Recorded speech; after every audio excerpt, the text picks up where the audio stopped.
अभी आप जो अभी हाँ ये सीधी पुशअप से कठिन है। हाँ ये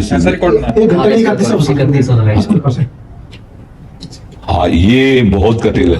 ऐसे हाँ दोनों उछल के मारा, दोनों पैरों हाथ पैर ऊपर में से मारते थे। हाँ नहीं महाराज जी अभी अपना ये ऑनलाइन काफी लोगों को 4-5 लाख लोगों को पूरा ऑनलाइन ट्रेनिंग देते हैं। जो युवा महाराज जी परेशान थे, बोले स्वास्थ्य की दृष्टि से या ब्रह्मचर्य नष्ट होने के कारण हम शरीर नहीं बना सकते, महाराज जी उन्होंने पूरा अपना भाई जी से सीखा है। और सबसे बड़ी बात यह है कि लोगों के लिए उदाहरण के बिना मांस खाए, बिना अंडा खाए, बिना मछली खाए हमारा शरीर बलवान है और हम स्वस्थ हैं। ये प्रमाण, जिन लोगों को भ्रम है तो एक बार बॉडी देखो, जो इसने कभी मांस नहीं खाया, अंडा ने, क्योंकि संतों का आश्रित कोई ऐसा काम थोड़ी करेगा। तो जो हाँ, और पूरा बल पूरा, और जैसे लोग कहते हैं ये नहीं बनेंगे तो ये भी दिखा दिया करो, कहते हाँ ये हाँ। तो देखो इससे क्या है, इससे हमारी समाज को जो हम चिल्ला चिल्ला के कह रहे हैं कि आप मांस मत खाओ, मछली मत खाओ, तो कहते हैं हम बलहीन हो जाएंगे। तो इससे प्रमाण मिलेगा कि संयम और साधना से कैसा बल आता है। आप मांस खाने से आप मोटे हो सकते हो, चर्बी बढ़ सकती है, लेकिन अगर आप ब्रह्मचर्य से हो, अध्यात्म में चलते हो, पवित्र आचरण करते हो, तो आप अपने से डबल वजन वाले को पटक सकते हो, क्योंकि आप में अध्यात्म बल है ना। हाँ बहुत अच्छा लगा। मैं 9 वर्ष तक गुरुकुल में रहा, तो मेरे जितने मित्र थे सभी सन्यासी हो गए, और अभी मैं व्यवहारिकता में आ रहा हूँ। गुरुदेव, इस व्यवहारिकता में हम अपनी जो आध्यात्मिकता है, जो उसको हम कैसे किस तरीके से साथ लेकर के चले। व्यवहारिकता मतलब ब्याह करके गृहस्थी में जाना। जी गुरुदेव। हाँ, तो उसके लिए फिर एक बात ही रहेगी, संतान उत्पत्ति का लक्ष्य रख करके महीने में मासिक धर्म की पवित्रता के बाद एक बार संतान, तो फिर आपके शरीर और ब्रह्मचर्य पर कोई फर्क नहीं पड़ेगा। धर्म पूर्वक पानी ग्रहण करके, अगर व्यभिचार प्रवृत्ति में उतर जाए तो फिर गलत हो जाएगा। संयम ही रखे। अब तो अपनी आयु बहुत कम है, तो उसका क्या उदाहरण दे। महाराज कश्यप जी 10,000 वर्ष तक ब्रह्मचर्य रहकर जब अपनी पत्नी विनता से, तो अरुण और गरुण जी प्रकट हुए। अरुण भगवान सूर्य के सारथी और गरुण भगवान हरि के वाहन। तो ऐसे भजन और सत्य पूर्वक तो देश भक्त संतानें होंगी, भगवत भक्त होंगी, संयमी होंगी। तो ये कोई हानि का विषय नहीं गृहस्थ धर्म, पर बस ध्यान ही रखना है कि संयम रहे, उसमें भी संयम का बर्ताव रहे, नहीं तो फिर वो तेज नहीं रह जाएगा, वो बात नहीं रह जाएगी। व्यर्थ में ब्रह्मचर्य को नष्ट न करे। हाँ, संतान उत्पत्ति की भावना से जो किया जाए तो वो पूजा ही होती है भगवान की, क्योंकि सृष्टि ये बढ़ाने की सेवा भी तो मिली ना। हाँ, तो आप ऐसा करो, नाम जप करते रहना और व्यायाम कभी मत छोड़ना। ब्रह्मचर्य जीवन है, ब्रह्मचर्य जीवन है, ब्रह्मचर्यहीन जीवन मृत्यु है।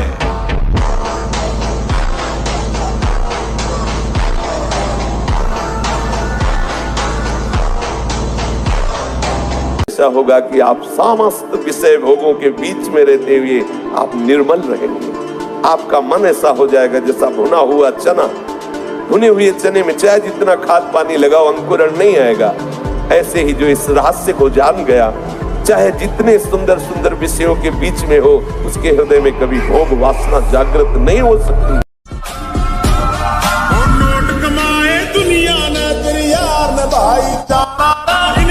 अंकित जी पलवल से। श्री हरिवंश। जय श्री राम। महाराज जी आपके चरणों में कोटि कोटि प्रणाम। प्रभु जी, मेरा प्रश्न ये है कि क्या हम अपने दिमाग को इतना तेज कर सकते हैं कि कोई भी चीज को एक बार सुने फिर उसे कभी ना भूलें? ब्रह्मचर्य व्यायाम जरूर करो, अगर ना करते हो तो शुरू करो। 4 बजे उठ करके 20 मिनट व्यायाम करोगे रोज, तो आप देखोगे वरदान की तरह काम करेगा। देखो, आप देखो, अपना जीवन देखना, 1 साल में आप बदल जाओगे। 1 साल में चेहरा बदल जाएगा, जीवन बदल जाएगा।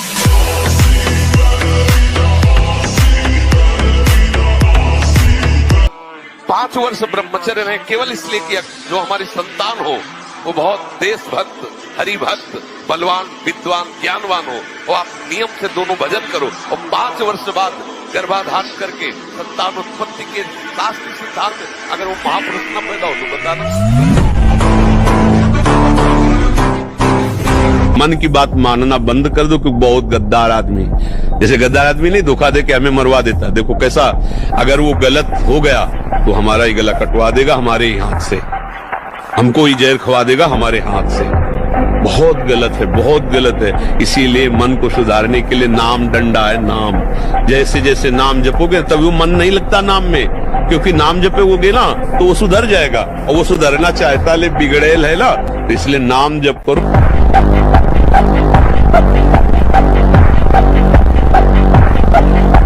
100 बार गिरो फिर भी पीछे मुड़ो मत, अगला कदम आगे बढ़ाओ, जीत जाओगे। जो इस मार्ग पर, अध्यात्म मार्ग पर, आनंद मार्ग पर चलना चाहते हैं, तुमको एक इंद्रिय के संयम के लिए 5 इंद्रियों पर संयम करना होगा, ज्ञान इंद्रियों पर। एक बात सुधारने के लिए ब्रह्मचर्य का रक्षा तभी वो उपासक कर सकता है जब सर्वतोभावेन ब्रह्मचर्य होगा। एक जनेन्द्रीय के ही ब्रह्मचर्य की पुष्टता का जब आप लक्ष्य कर लोगे तो उसकी पुष्टता के लिए आपको सर्वतोभावेन ब्रह्मचर्य धारण करना पड़ेगा। सर्वतोभावेन नेत्र का ब्रह्मचर्य, जो नेत्र किसी को भी देखकर भोग कामना कर लेते हैं, भोग बुद्धि से देखते हैं वस्तु को, व्यक्ति को, किसी को भी, इन नेत्र से विचार हो रहा है, इसीलिए सावधान रहना चाहिए। ब्रह्मचर्य बहुत बड़ा प्रभाव पड़ता है इससे। यदि आप जबान से अश्लील बातें, गंदी बातें, कामुक बातें करेंगे तो आप ब्रह्मचर्य रह ही नहीं सकते। तो भारत देश से महान भारत देश को क्यों कहा गया?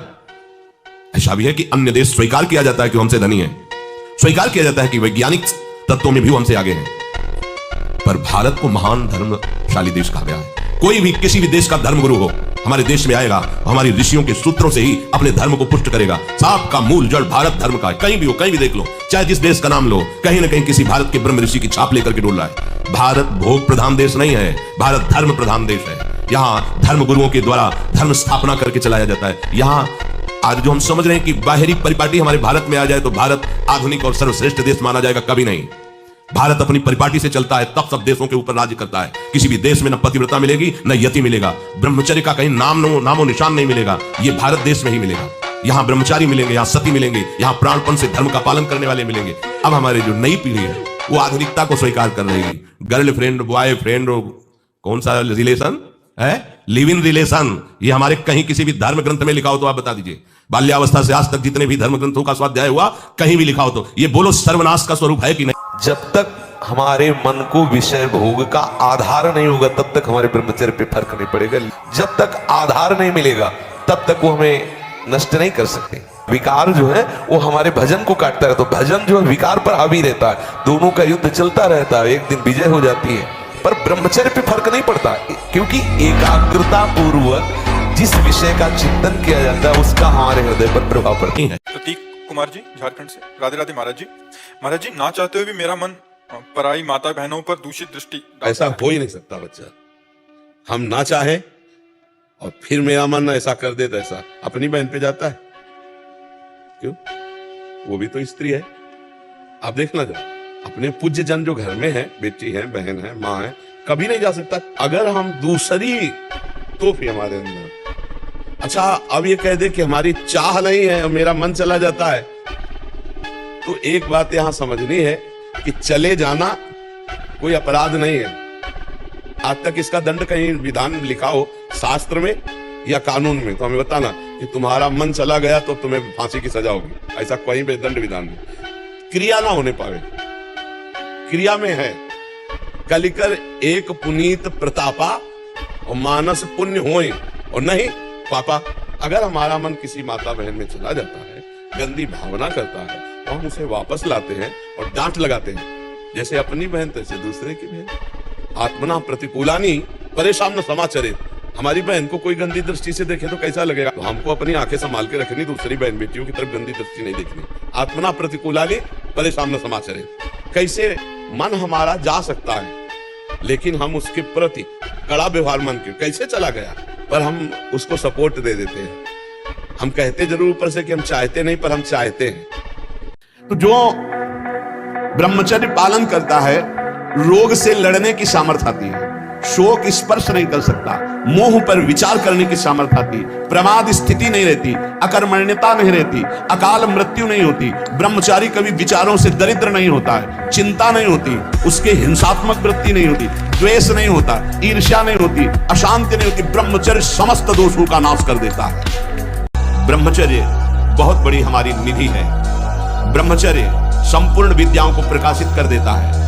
ब्रह्मचर्य समस्त वैभवों का स्वामी बना देता है। ब्रह्मचर्य समस्त दुर्भाग्य को मिटाकर सौभाग्य प्रदान करता है। ब्रह्मचर्य परम श्रेष्ठ पदवी, ब्रह्मचर्य परम स्वतंत्र स्थिति, ब्रह्मचर्य संपूर्ण उन्नति का बीज है।